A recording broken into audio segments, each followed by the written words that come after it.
Ustadz, Ya. kami umat Islam itu sejak kecil di musola itu sudah diajarkan niat puasa itu nawaitu somagodin. Iya. Tapi setelah kami hijrah, ada yang bilang kalau nawaitu somagodin itu katanya bid'ah. Gitu. Ya. Ya. Padahal di mayoritas di Indonesia itu melafalkan niat itu. Ngucapin Nawaitu nawaitu somagodin. Ya, kalau itu dianggap bid'ah, apakah seluruh Indonesia itu berdosa? Gitu kan mayoritas baca itu kan? Iya. Nah, lalu apa hukumnya baca nawaitu somagodin? Hukumnya bagaimana? Oke, gini. Sebelum kita mengambil kesimpulan macam-macam, Bang Tahan. Oke. Yang pertama, mengucapkan nawaitu somagodin ini kan bersangkutan dengan niat. Niat. Ya.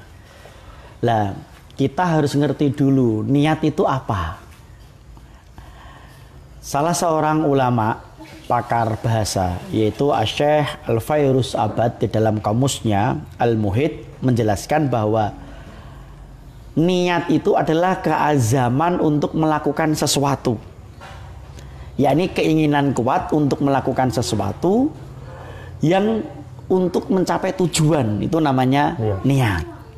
Kemudian secara istilah atau makna, ulama-ulama mengatakan niat itu adalah qasdu taati wa taqarrubu ilallah ta'ala fi ijadalil fi'lin, yaitu menyengaja untuk taat bertakarrub kepada Allah Subhanahu wa taala untuk melakukan suatu amal perbuatan. Ini namanya niat. Jadi di dalam hati kita ada sesuatu untuk melakukan perbuatan namanya niat. Secara bahasa, secara definisi, hati kita ingin melakukan ibadah yang untuk mendekatkan kepada Allah Subhanahu wa taala. Nah, niat ini sangat penting, Bang. Niat itu mempunyai dua fungsi. Yang pertama membedakan antara ibadah dan kebiasaan. Niat itu ya? Niat. Maka sebelum saya jawab, ini penting harus diketahui dulu. Sama-sama nyapu, niatnya apa? Biasa atau ibadah? Sama-sama menahan makan. Ini dia karena mau operasi atau mau puasa? Ya karena sebelum operasi suruh puasa. Puasa, ya ini beda. Maka untuk beda. Yang kedua adalah membedakan antara ibadah satu dengan ibadah yang lainnya adalah dengan niat. Contoh, sama-sama puasa. Anda mau Senin Kemis atau paus Ramadan. Anda mau sholat sunat tahiyatul masjid atau sholat qobla duhur atau qobliyah. Ini membedakan, niat sangat membedakan hal ini. Dan ini sudah diterangkan oleh Imam As-Suyuti dalam Al-Ashbah wal An-Nadhair, yaitu dalam pembahasan Al-Umuru bimaqasidiha. Nah, ulama ini sepakat bahwa niat itu amalan kolbu, amalan hati. Hati. Niat itu adalah amalan hati. Berarti perlu diucapkan apa enggak itu? Nah, bagaimana dengan bersangkutan dengan ucapan? Maka para ulama sudah menerangkan ini. Tetapi yang wajib adalah di dalam kolbu, dalam hati. Hati. Andai kata dia hanya mengucapkan, hatinya tidak ada niat, gerakan, maka batallah dia.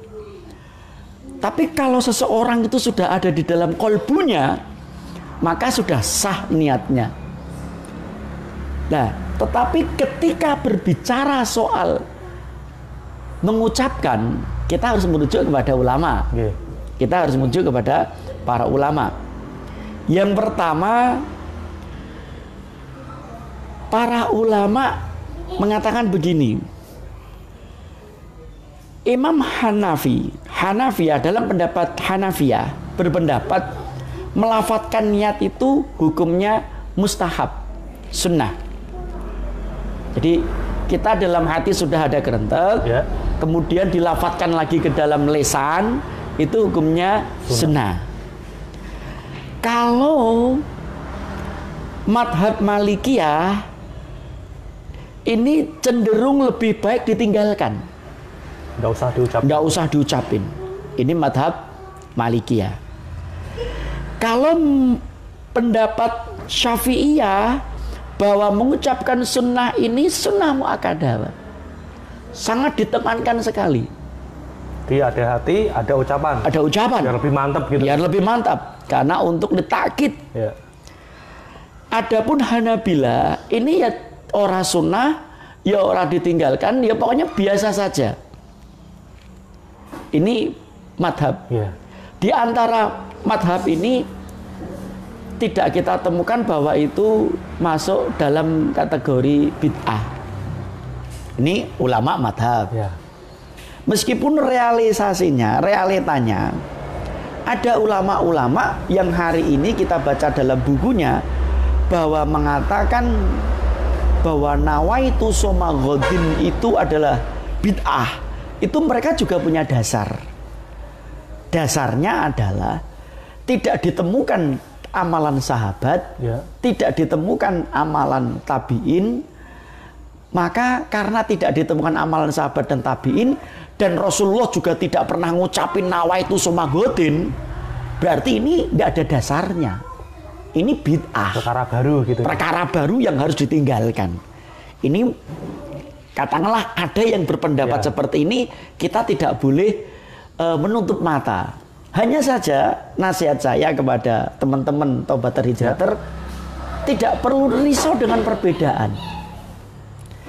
Ketika ada orang mengatakan ini hukumnya bid'ah dan ini hukumnya tidak, kita tugasnya cuma belajar kok. Katakanlah yang mengatakan nawaitu soma ghodin, apakah dia lantas berdosa? Oh enggak, mereka tidak lantas berdosa karena ini bagian dari ijtihad. Kita nggak boleh, oh itu ngawur kuwi, jangan katakan ngawur. Jangan mengatakan orang yang mengucapkan nawaitu soma ghodin ini ngawur. Jangan mengatakan orang yang mengatakan nawaitu soma ghodin ini tidak punya dasar dan tidak punya ilmu. Maka hari ini kita perlu buka, Bang. Yes. Siapa orang yang pertama kali mengajarkan ini? Siapa itu? Itu adalah Shaykhaini, dua ulama kondang di hadapan madhab Syafi'i, yakni Imam Ar-Rafi'i Al-Khuswaini, yang kedua adalah Al-Imam Nawawi rahimahumullah. Dua ulama ini adalah ulama yang muktamad di dalam madhab Syafi'i. Ditulis di dalam kitabnya memang. Kenapa? Karena orang niat itu tidak boleh ngawur, Bang. Katakanlah orang yang tidak mau mengucapkan niat. Ya. Anda niatnya bagaimana? Coba tanya kepada orang yang tidak mau ngucapin niat. Niatmu besok mau puasa bagaimana? Dia bingung loh. Padahal, ayo, ada yang mau apa niat Anda? Dia bingung.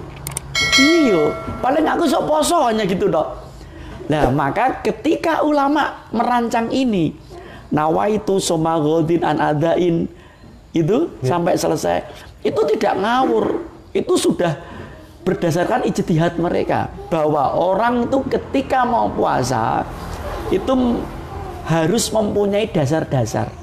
Yang pertama ditentukan dulu, ini amalan puasa apa? Ya. Puasa yang akan kita kerjakan itu puasa wajib atau puasa sunnah? Di tahun apa? Qadha apa langsung? Karena seperti itu.